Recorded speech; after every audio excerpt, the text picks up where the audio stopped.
Muy buenas, queridos y queridas, y bienvenidos a un programa más con don Juan Antonio. Comenzamos.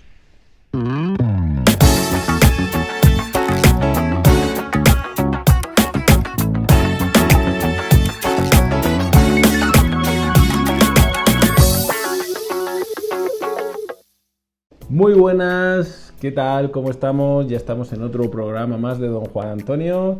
Y nada, vamos a estudiar una nueva función de los seres vivos, en concreto del ser humano, la función de relación.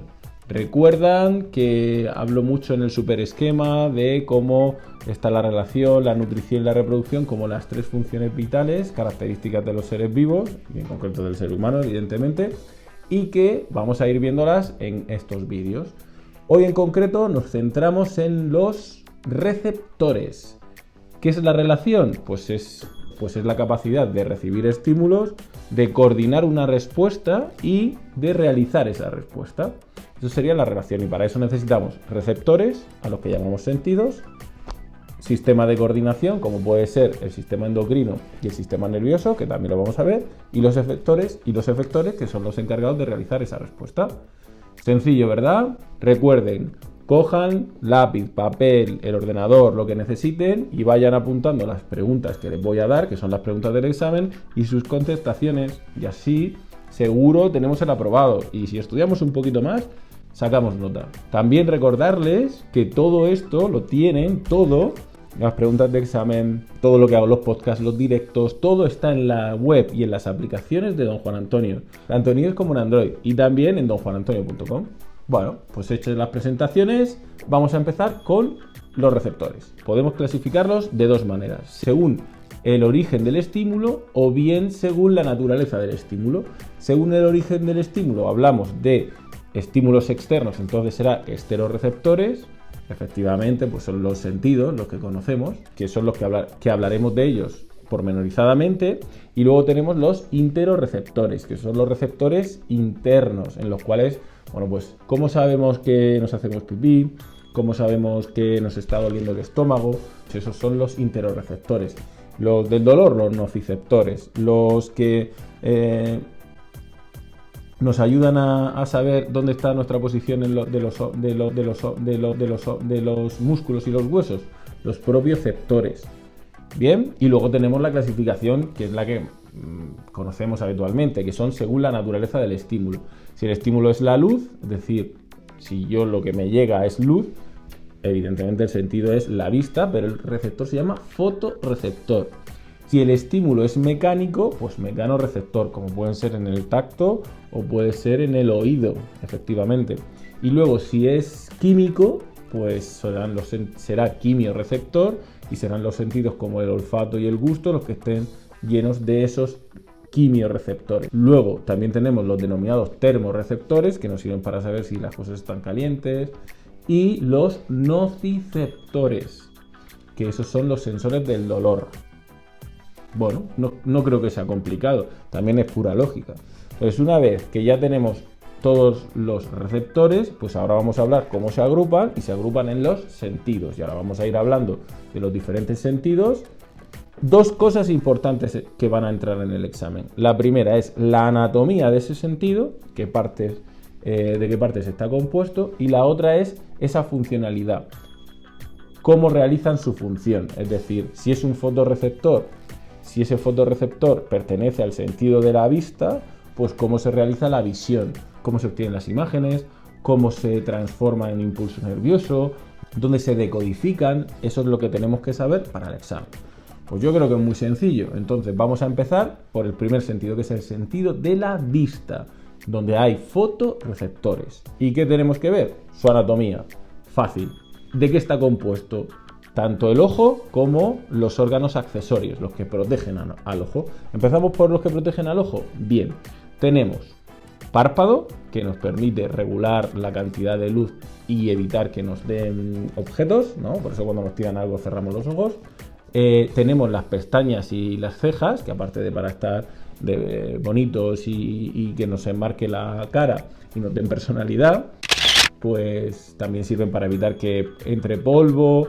Y luego, por supuesto, tenemos las glándulas lagrimales, que son las que segregan las lágrimas para mantener el ojo hidratado. También tienen una pequeña función antibacteriana para que nos proteja de posibles infecciones. Y por supuesto el saco lacrimal, que es el que coge ese exceso de lágrimas. ¿Cómo podemos ver que sí que hay una limpieza y que las lágrimas ayudan y en mantener? Pues cuando nos levantamos por la mañana, ¿verdad? Que hay como unas piedrecillas, ¿verdad? Junto al saco lacrimal, pues porque eso lo va recogiendo y se va secando. Pues eso es todo lo que nos cae en el ojo y que va limpiando la secreción lagrimal. Bueno, pues eso sería la anatomía de la parte externa. Y ahora nos vamos a la parte interna, a lo que conocemos como el globo ocular. El globo ocular se divide en varias capas. También se diferencia dependiendo si está en la parte externa, es decir, la que va a absorber, la que va a ayudar a trasladar la luz hacia el interior del ojo, que es donde luego esa luz se transforma, se crea la imagen y se transforma en impulsos eléctricos para llevarlos al cerebro a través del nervio óptico. Venga, pues vamos con las partes del ojo. Ya saben que aquí disponen del esquema y lo van a tener también en la web y en las apps. Vamos a empezar por lo que vemos, el iris. El iris, que es la parte coloreada, es un músculo que ayuda a regular una abertura de color oscuro, pero que no es que tenga color, es que no hay nada, que se llama pupila. Y es la pupila la que regula la cantidad de luz que entra dentro al interior del ojo.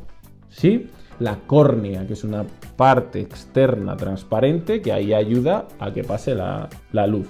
Entonces, la córnea, parte transparente, el iris, la pupila, que sería la abertura que regula el iris, y luego tenemos el humor acuoso, que sería lo que rellena la parte del cristalino, que es la lente, la que enfoca esa luz hacia el interior. Bien, pues esa sería la parte delantera.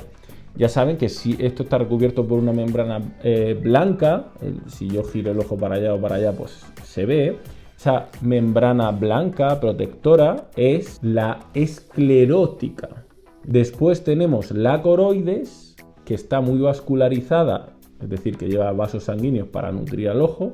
Y por último tenemos la capa que es la que conocemos como la retina, que ahí es donde están los fotorreceptores. Y tenemos dos tipos de fotorreceptores, los conos y los bastones. Y en el interior del ojo tenemos el humor vítreo, que rellena el globo ocular. Y ahora vamos a hablar de esos receptores en más profundidad cuando hablemos de cómo se realiza la visión. Bien, tenemos claro entonces la anatomía del ojo, parte externa, parte interna, funciones de cada una de esas partes. Sencillo, ¿verdad? Sí que sé que son muchos nombres, pero nos hacemos nuestra tablita, nos hacemos nuestro esquema y enseguida nuestro dibujo, que nos ayuda también, y enseguida nos lo aprendemos. Entonces ahora vamos a ver cómo se realiza el mecanismo de la visión. Nosotros estamos viendo la luz entra y al entrar pasa por la pupila, que regula la cantidad de esa luz que va a pasar, y pasa por el cristalino. El cristalino, que tiene dos músculos, es la lente que enfoca esa luz. ¿Y dónde la enfoca? En la parte trasera del ojo, donde está la retina. El cristalino invierte la imagen y nosotros en la parte trasera la imagen aparece invertida. Fíjense qué cosas tenemos. Los conos, que son los responsables de los colores, y los bastones, que son los responsables de poder ver cuando hay poca luz y ayudan a la visión periférica, se activan por ese estímulo que es la luz y transforman la imagen en un impulso nervioso, un impulso eléctrico que pasa por el nervio óptico y a través del quiasma óptico llega hasta la parte trasera del cerebro, donde decodifica el cerebro esa luz, ese estímulo, y lo transforma en lo que nosotros vemos. Pues bastante sencillo, ¿verdad? Súper fácil. Ya tenemos el sentido de la vista terminado. Vamos al siguiente.